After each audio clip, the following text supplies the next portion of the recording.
Hi, Pauline. How are you? Hi, Anne. I'm good. How are you? I've been good. Not bad. That's good to know.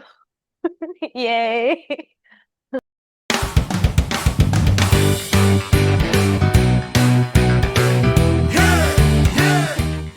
So, do you have any idea what we are going to talk about today? Yeah, so we're going to continue our episode series on PCOS and how it is something that's linked to childhood maltreatment. So last episode we kind of saw a few research that connected these two, and it was pretty fascinating to see how our body, as a defense mechanism, uh, doesn't prioritize pregnancy when you're emotionally distressed. So for you to kind of have like a healthy reproductive life, you need to first prioritize your emotions. So for people who say that, reproduction is something that happens parallelly, there's no psychological, factors that are involved. It's a lie. It's a myth. Right. So if as long love is related to, sex, love is related to pregnancy. So I think we're going to continue talking more about it, and we're going to talk about how this connects to specifically emotional abuse today.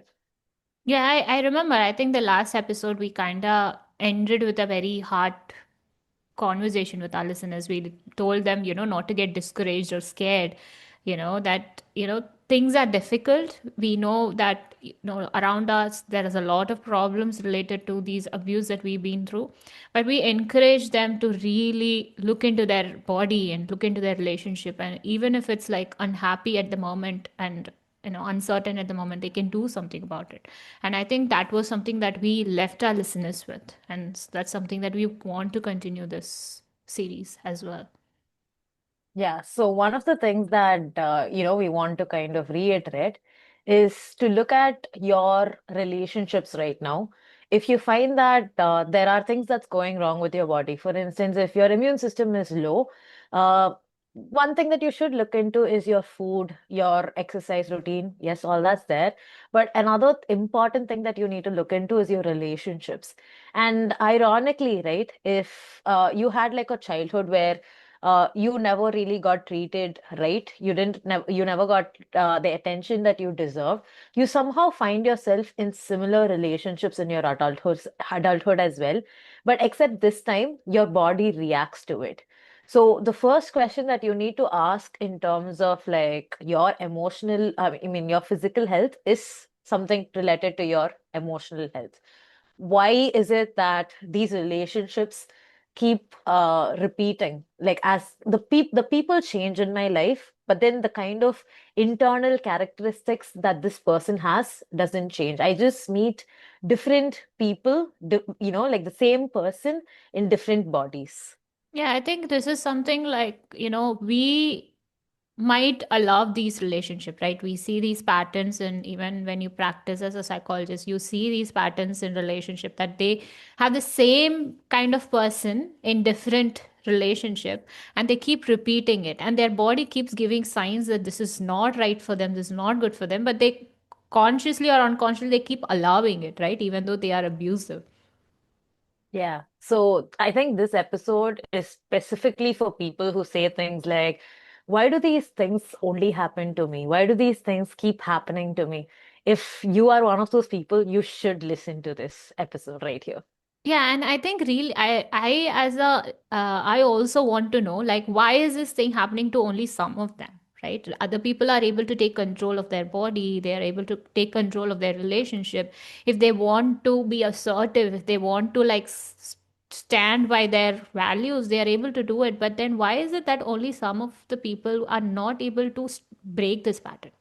That's something that the listeners want to know, and I also want to know. Right. So what you're basically talking about is this autopilot behavior, right? Where you don't know things, you just kind of go with the flow. And going with the flow often means that you kind of repeat the same things over and over again.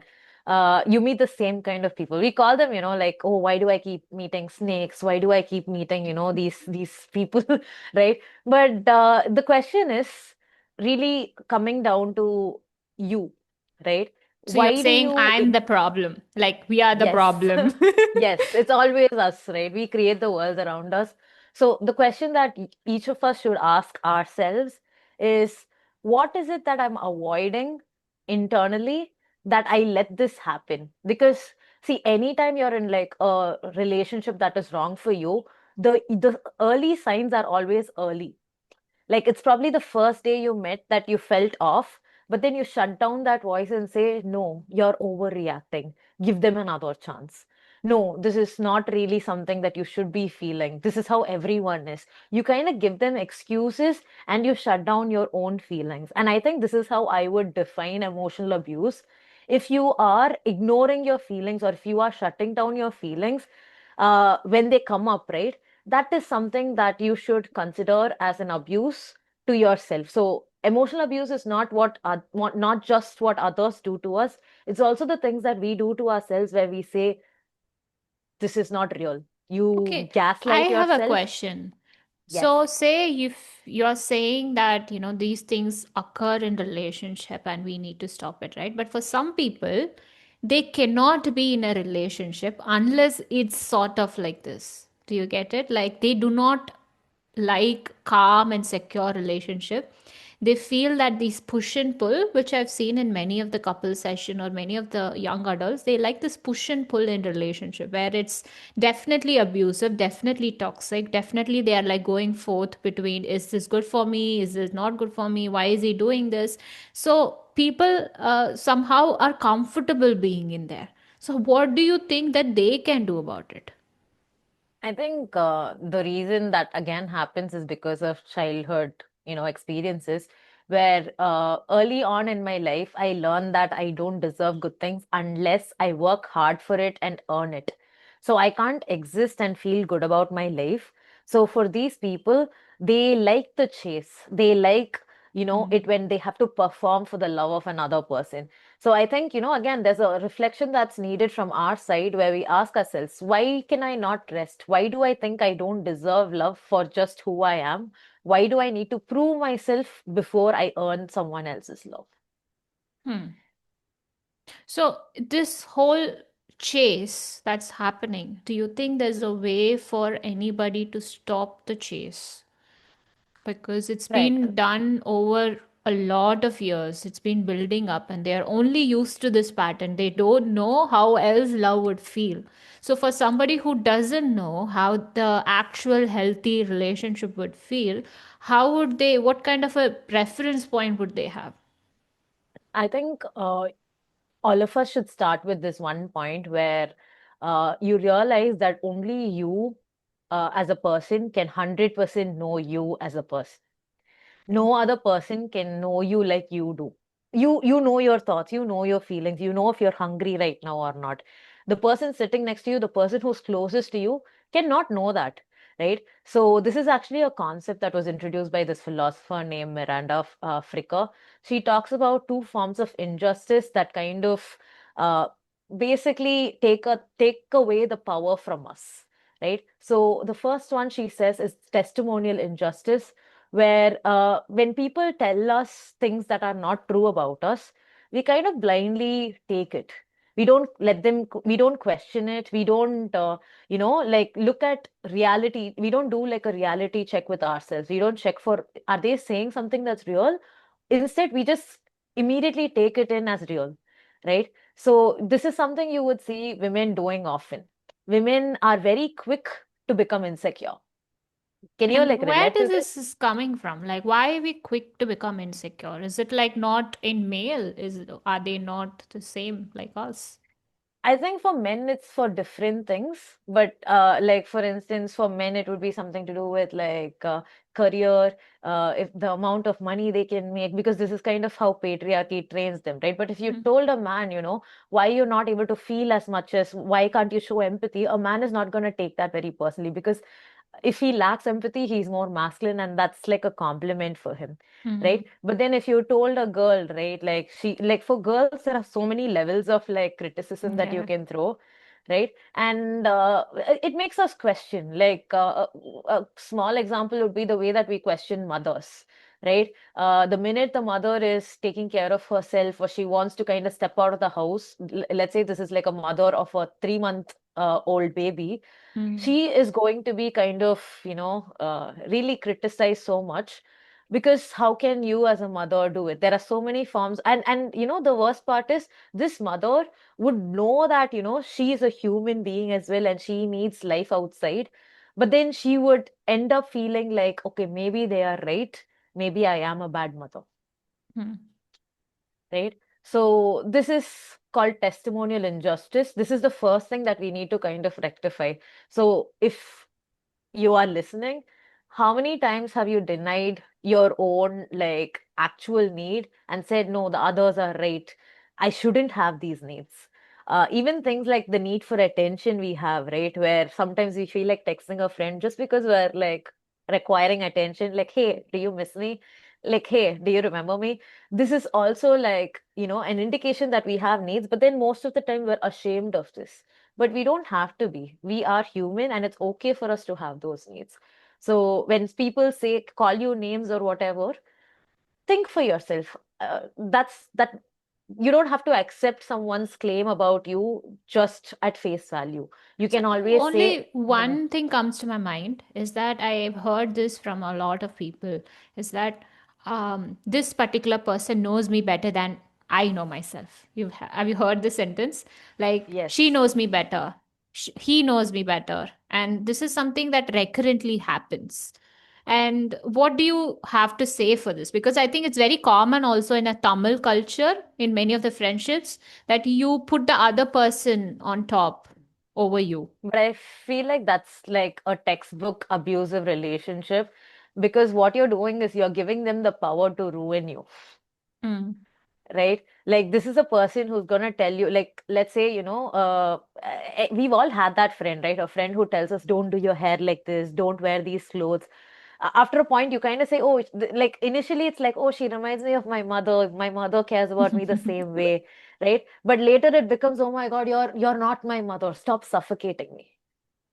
Mm. So I think like when early on in our lives, when we are used to giving the power away to someone, like in this case, like to our mothers, as you grow older, you kind of feel like giving away the power too, because that's your pattern, right? Mm. So when we talk about testimonial injustice and rectifying it, we are saying you need to take that power back where you set the standard for yourself. You basically define who you are. You don't let others define you for you, even though it's easier. Like, you don't have to think too much about it. Oh, you think I'm a talkative? Okay, then I'm talkative. You think I'm lazy? Then I'm lazy. But no, only I get to decide what I truly am, because I know me better than anyone else could know me, Mm.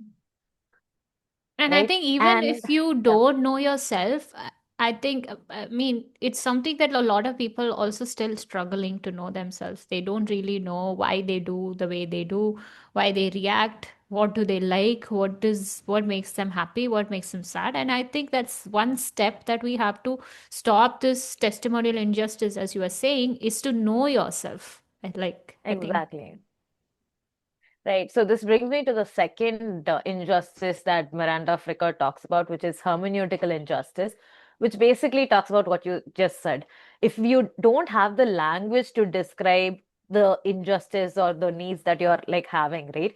There's no way for you to communicate that.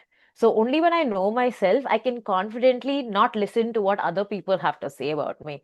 And this is where, it's very important that we women read, we women get educated, we women talk to other women and men, right? So we need to be out there in the world. We need to be there on the internet. We need to kind of be everywhere. So we develop the right language to talk about what's happening in our lives. So even, words like the fancy pop psychology words, right? Where we talk about love bombing or we talk about, various other things. I think having these sort of phrases in our vocabulary helps us talk about our problems more. Like probably 20 years back, right? We were very shy to use words like neglect, abuse, because these were like big words, Mm. right? Like, no, I can't say that. Like, oh, I feel bad. But now, because of, the way that education's changed, we're able to confidently and comfortably say, you know what, I'm feeling emotionally neglected in this relationship. I need attention. And the wonderful part is I don't feel guilty for saying this. And the reason, again, I have the language, I have the, capacity to understand myself so much more. And I think this is something that we need to do for ourselves instead of sitting and waiting for someone else to come and tell us, no, you have to feel this way because you're this, because you're that. I think you need to kind of figure out where your feelings, your thoughts are coming from. I have a doubt. So, say we are talking about knowing yourself, knowing the language, and using the language, right? But then, say there is this some people who kind of take it a bit extreme. Like they say that, they kind of victimize and use a lot of diagnosis to themselves. Like, I am like this, I am very, I have a anxiety, I have a personality disorder, like big words, like I remember a person coming and telling me that I have derealization, a lay person saying that I have derealization. So do you think having this sort of a language would kind of make them more down, like more victimized, and get into that that place of that I am like this and I can't do anything about it, more in a helpless way? Would that can that happen? I think when people use these labels, I think it's a desperate attempt to be understood. Right. I won't really say that person is, harming themselves. I think that's a way that they're trying to seek out help, seek out connection. So, like, for instance, let's say a person is saying, I have anxiety or I have depression. There's a high chance they don't have it. Right. But then that also, like, if I'm in a relationship with them, if I'm friends with them as well, right, my my love language would be curiosity. I would ask them, why do you say that? What do you mean? What happened? And I think all of us just look for this in people, right? Where we want people to ask us questions. And when you are asked questions, you get to kind of answer them. And as you answer them, you realize who you are. You realize what's happening with you. The answer is within you, as cliche as that sounds. The answer is within you. So I think, one thing that you need to look for in a person when, you're looking for healthy relationships is this wonderful quality of curiosity.